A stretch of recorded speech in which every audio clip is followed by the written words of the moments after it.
അല്ല, നിങ്ങൾ പറഞ്ഞു കഴിഞ്ഞാൽ പറയാം. അല്ല എസ് പിയുടെ കയ്യിൽ പക്കൽ വിവരങ്ങളുണ്ട്. എസ് പി എന്ന് അല്ലെന്നേ, അത് പറഞ്ഞിട്ടുള്ളത് മാത്രമല്ല, രാഷ്ട്രീയ അങ്ങനെയല്ല. പാർട്ടികളാണ് പറയേണ്ടത്, അത് ഞങ്ങളല്ല മാത്രമല്ല, പറയേണ്ടത്. അല്ല അത് മാത്രമല്ല, അതിനകത്ത് വളരെ കൃത്യമായിട്ട് എസ് ബിയുടെ ഈ ഇലക്ട്രൽ ബോണ്ടിലെ വിവരങ്ങൾ വെളിപ്പെടുത്തില്ല എന്ന് പറയുമ്പോൾ പോലും അതിനകത്ത് ഇലക്ട്രൽ ബോണ്ട് സ്കീം അനുസരിച്ച് ക്ലോസ് 7(4) വെച്ചിട്ട് കൃത്യമായി SBI പറഞ്ഞിട്ടുണ്ട്. അങ്ങനെ പറഞ്ഞേ പറ്റൂ നമ്മുടെ ഭരണഘടനാപരമായിട്ട്.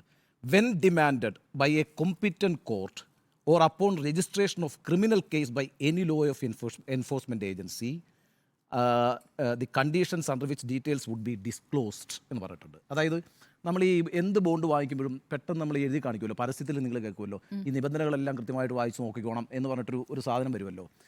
അതിനകത്ത് 7(4) വെച്ചിട്ട് ഇതിനകത്ത് SBI തന്നെ പറഞ്ഞിട്ടുണ്ട്, ഒരു കോമ്പിറ്റൻ്റ് അതോറിറ്റിയോ ഒരു കോടതിയോ എൻഫോഴ്സ്മെൻറ്റ് ഏജൻസിയോ ക്രിമിനൽ ആയിട്ടുള്ള എന്തെങ്കിലും അന്വേഷണത്തിൻ്റെ ഭാഗമായോ ചോദിച്ചാൽ ഈ ഡീറ്റെയിൽസ് ഡിസ്ക്ലോസ് ചെയ്യും. അപ്പോൾ അതുകൊണ്ട് ഈ വാദമുഖം നിൽക്കില്ല. കാരണം അത് മാത്രമല്ല, നമ്മളുടെയൊക്കെ തന്നെയും പേഴ്സണലായ ഒരു ഡീറ്റെയിൽസും എടുക്കാൻ ഒരു റൈറ്റും ആർക്കുമില്ല. നിങ്ങളുടെ കോൾ ടാപ്പ് ചെയ്യാൻ കഴിയില്ല, പറ്റില്ല. എൻ്റെ കോൾ ടാപ്പ് ചെയ്യാൻ കഴിയില്ല. പക്ഷേ ഒരു ക്രിമിനൽ ആക്ടിവിറ്റിയിൽ ഞാൻ ഇൻവോൾവ് ചെയ്യുകയോ ഏതെങ്കിലും തരത്തിലുള്ള ആശങ്കകൾ ഉണ്ടാകുകയോ ചെയ്താൽ ഈ കോൾ റെക്കോർഡ്സ് മുഴുവൻ എടുക്കും.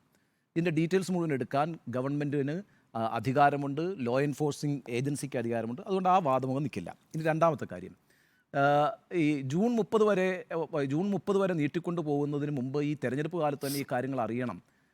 അതുകൊണ്ട് അതിൻ്റെ ഒളിച്ചുകളി വ്യക്തമാകുമായിരുന്നു എന്ന് ഞാൻ പറഞ്ഞതിനെക്കുറിച്ച് സുജയ ആവർത്തിച്ചു പറഞ്ഞു. എനിക്കൊരു സംശയമില്ല, ഈ തെരഞ്ഞെടുപ്പ് കാലത്ത് തന്നെ അതറിയണം. കാരണം 5 വർഷത്തിലൊരിക്കലാണ് ഈ പൗരന് അവൻ്റെ വോട്ടിംഗ് റൈറ്റ് ഉള്ളത്. ആ വോട്ടിംഗ് റൈറ്റ് എന്ന് പറയുന്നത് ശരിയായ തീരുമാനമെടുക്കാനുള്ള ഒരവസരമാണ്.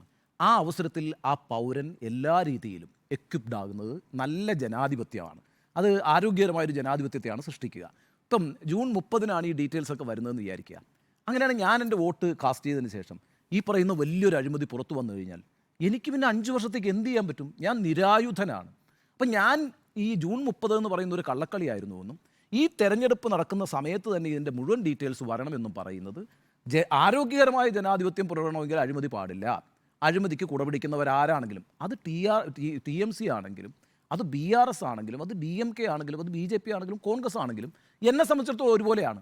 അപ്പോൾ അവിടെ ഈ ജനാധിപത്യത്തിൻ്റെ ഏറ്റവും വലിയ പൗരാവകാശം വിനിയോഗിക്കപ്പെടുന്ന മുഹൂർത്തത്തിൽ ഇതിൻ്റെ ഡീറ്റെയിൽസ് എല്ലാം പുറത്തേക്ക് വന്നാൽ എനിക്ക് ശരിയായൊരു തീരുമാനം എടുക്കാനും എൻ്റെ റൈറ്റ് നന്നായി ഉപയോഗിക്കാനും കഴിയും.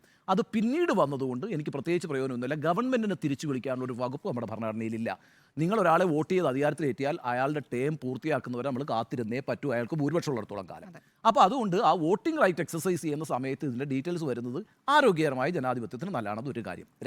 ഈ രണ്ട് കാര്യങ്ങൾ. ഇനി ഒരു കാര്യം കൂടി എനിക്ക് പറയാനുള്ളൂ. ഈ 1334 കോടി രൂപയാണ് കോൺഗ്രസിന് കിട്ടിയത്. ഞാൻ സമ്മതിക്കുന്നു, കോൺഗ്രസിന് അത് കിട്ടിയിട്ടുണ്ട്. അതിനേക്കാൾ കൂടുതൽ തുകയാണ് തൃണമൂൽ കോൺഗ്രസിന് കിട്ടിയിരിക്കുന്നത്. ഏതാണ്? നിങ്ങൾ നോക്കൂ, 2014 മുതൽ ഇന്ത്യയിൽ കോൺഗ്രസ് അധികാരത്തിലില്ല. കോൺഗ്രസിന് പൈസ കൊടുക്കുന്ന യഥാർത്ഥത്തിൽ ആര് കൊടുത്താലും അത് നഷ്ടക്കച്ചവടമാണ്. അവർക്കൊരു ലൈസൻസ് കിട്ടാൻ പോകുന്നില്ല. അവരുടെ ED റെയ്ഡിൽ നിന്ന് പിന്തിരിപ്പിക്കാൻ കഴിയില്ല. അവർക്ക് ED റെയ്ഡ് ഉത്തരവിടാൻ കഴിയില്ല. അവർക്ക് IT-കാരെ പറഞ്ഞു വിട്ടിട്ട് ഏതെങ്കിലും തരത്തിലുള്ള സെർച്ചുകൾ നടത്താൻ കഴിയില്ല. പിന്നെ ഇനി ഏതെങ്കിലും സംസ്ഥാനങ്ങളിൽ കോൺഗ്രസ് ഭരിക്കുന്നുണ്ടെങ്കിൽ നോക്കൂ, നോർത്ത് ഇന്ത്യയിൽ ഹിമാചൽ പ്രദേശിൽ മാത്രമേ ഉള്ളൂ കോൺഗ്രസ്. അവിടെ മാത്രമേ ഭരിച്ചിരുന്നത്. സൗത്ത് ഇന്ത്യയിൽ എവിടെയാണുള്ളത്? സൗത്ത് ഇന്ത്യയിൽ എവിടെ കോൺഗ്രസ് ഉള്ളത്? 2016 മുതൽ കേരളത്തിലില്ല. എവിടെയും ഇല്ലാതായി എന്ന് പറയുന്നത് നമ്മൾ ആവലാതിപ്പെടേണ്ട ആവശ്യമില്ല. ഇല്ലാതായെങ്കിൽ അത് ആ പാർട്ടിയുടെ പതനമാണ്. പക്ഷേ കൊണ്ട് വാങ്ങിയിട്ടുണ്ട് എന്നുള്ളതാണ് വിഷയം. അതെ സുജയ, നമ്മൾ ചർച്ച ചെയ്യുന്ന വിഷയത്തിൽ തന്നെ നിൽക്കുക. അതാണ് എന്നെ സംബന്ധിച്ചിടത്തോളം ഞാൻ പറയുന്ന ആർഗ്യുമെന്റ് സുജയ്ക്ക് മനസ്സിലാകാത്തതല്ല. അതായത് നിങ്ങൾക്ക് ഇലക്ട്രൽ ബോണ്ട് വഴി പൈസ തന്നുകൊണ്ടിരിക്കുന്നത് ഏതെങ്കിലും തരത്തിൽ കോടിക്കണക്കിന് രൂപയാണ്, 100 കോടി 200 കോടിയൊക്കെയാണ്.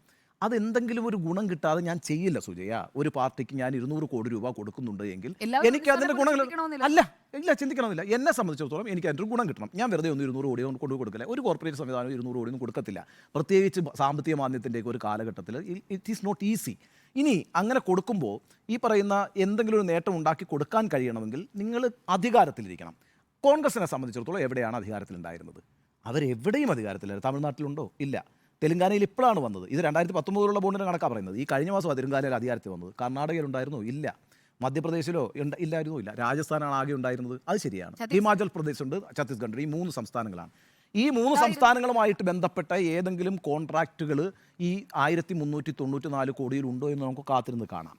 എന്നാൽ ഏറ്റവും കൂടുതൽ പണം വാങ്ങിയിരിക്കുന്ന ഈ ബോണ്ടുകൾ വാങ്ങിയിരിക്കുന്ന സാന്റിയോഗ മാർട്ടിനാണെങ്കിലും മേഘ എഞ്ചിനീയറിംഗ് കമ്പനികളാണെങ്കിലും ഇവരൊക്കെ 13ഉം 14ഉം സംസ്ഥാനങ്ങളിലാണ് വലിയ ഇൻഫ്രാസ്ട്രക്ചർ ഡെവലപ്മെൻറ്റ് പ്രോജക്റ്റുകൾ നടത്തിക്കൊണ്ടിരിക്കുന്നത്. അതിൽ ഞാനൊരു എം പിയുടെ കാര്യം പറഞ്ഞല്ലോ, MP രാജേഷ്. BJP ആണ് എല്ലാ ഉത്തരവാദിത്വം കൂടിയാണ് കേട്ടോ ഞാൻ പറയുന്നത്. BJPയുടെ രാജ്യസഭാ MP ആയിട്ടുള്ള രാജേഷ് എന്ന് പറഞ്ഞ ആൾക്ക് 1098 കോടി രൂപയുടെ കരാർ ഹിമാചൽ പ്രദേശിൽ നിന്ന് കിട്ടിയതിൻ്റെ 15 ദിവസം കഴിഞ്ഞപ്പോൾ 40 കോടിയുടെ ഇലക്ട്രൽ ബോണ്ട് വാങ്ങി. അതിനു മുമ്പ് ഒരു 5 കോടിയുടെ ഇലക്ട്രൽ ബോണ്ട് ഈ പറയുന്ന കരാർ കിട്ടുന്നതിന് മുമ്പ് വാങ്ങി. അപ്പോൾ ഇതൊക്കെ യാദൃച്ഛികമാണ് എന്ന് നമുക്ക് വിചാരിക്കാൻ കഴിയില്ല. ഒരു കാര്യം കൂടി പറയാം. വളരെ കൃത്യമായിട്ട് സുജയ പറഞ്ഞു അദാനിയും അംബാനിയും ഒക്കെ കൊടുത്തു എന്ന് പറഞ്ഞിരുന്നതിൽ എന്തായിരുന്നു? അദാനിയോ അംബാനിയോ ഈ രീതിയിൽ പണം കൊണ്ടുപോയി BJPക്ക് കൊടുക്കുമെന്ന് ആരും വിചാരിച്ചിട്ടില്ല, ഞാനും വിചാരിക്കുന്നില്ല. അങ്ങനെയുള്ള കാര്യങ്ങളൊന്നും അദാനി അംബാനി ചെയ്തില്ലെന്ന് മാത്രമല്ല, അദാനിക്കും അംബാനിക്കും അങ്ങോട്ടേക്ക് കൊടുക്കേണ്ട കാര്യമില്ല. BJPയെ സംബന്ധിച്ചിടത്തോളം ഭരിക്കുന്ന ഒരു പാർട്ടി എന്ന നിലയ്ക്ക് അവർ ഒരുപാട് ഇലക്ഷനുകളെ നേരിടുന്ന പാർട്ടിയാണ്. അവർക്ക് പണം പാർക്ക് ചെയ്യേണ്ടതുണ്ട്. അത് BJP മാത്രമല്ല, കോൺഗ്രസ് ആണെങ്കിലും അംബാനിയിൽ നിന്നൊക്കെ പണം ഇങ്ങോട്ട് വാങ്ങിക്കുകയോ അദാനിയിൽ നിന്നൊക്കെ പണം ഇങ്ങനെ വാങ്ങിച്ച് കൃത്യമായി അടുക്കി പിന്നെ അവരുടെ ബാങ്ക് അക്കൗണ്ടിൽ നിക്ഷേപിക്കുകയോ അല്ലെങ്കിൽ അവരുടെ ഓഫീസിൽ സൂക്ഷിക്കുകയല്ലോ ചെയ്യുക. ആ മണി അവിടെ പാർക്ക് ചെയ്യപ്പെടും. പാർക്ക് ചെയ്യാമെന്നാണ് അതിന് പറയുക. ആ മണി പാർക്ക് ചെയ്യുന്നത് എന്തിനാണെന്ന് വെച്ചാൽ ഇലക്ഷൻ്റെ സമയമാകുമ്പോൾ അവർ ഓരോ സഹായങ്ങളായിട്ട്, അത് ഹെലികോപ്റ്ററായിട്ട് വരും, അത് ഫ്ലക്സ് അടിക്കുന്നതായിട്ട് വരും, അത് സോഷ്യൽ മീഡിയയിൽ കണക്ട് ചെയ്തതായിട്ട് വരും. അങ്ങനെ പല രീതിയിൽ അവരെ എക്വിപ്പ് ചെയ്ത് കൊടുക്കും. അതിന് ഒരിക്കൽ പോലും അദാനി പോയിട്ട് 1000 കോടിയുടെ ഇലക്ട്രൽ ബോണ്ട് വാങ്ങി പിന്നെ BJPക്ക് കൊടുക്കുമെന്ന് ഞാൻ കരുതുന്നില്ല. അത്തരം മണ്ടത്തരങ്ങളൊന്നും കാണിക്കത്തില്ല അവർക്ക് അതിൻ്റെ ആവശ്യവുമില്ല. അപ്പോൾ ഈ പറയുന്ന അദാനിയും അംബാനിയും ഒന്നും കൊടുക്കാത്തതുകൊണ്ട് ഈ കരങ്ങൾ ശുദ്ധമാണ്, അങ്ങനെയൊന്നുമില്ല. ഞാൻ ഒറ്റ കാര്യമേ പറഞ്ഞിട്ടുള്ളൂ. ഈ സമയത്ത് ഈ ഡീറ്റെയിൽസ് മുഴുവൻ അറിയാൻ കഴിയുകയാണെങ്കിൽ അതൊരു നല്ല സാഹചര്യം ജനാധിപത്യത്തിനുണ്ടാക്കും. അതാണ് എനിക്ക് പറയാനുള്ളത്.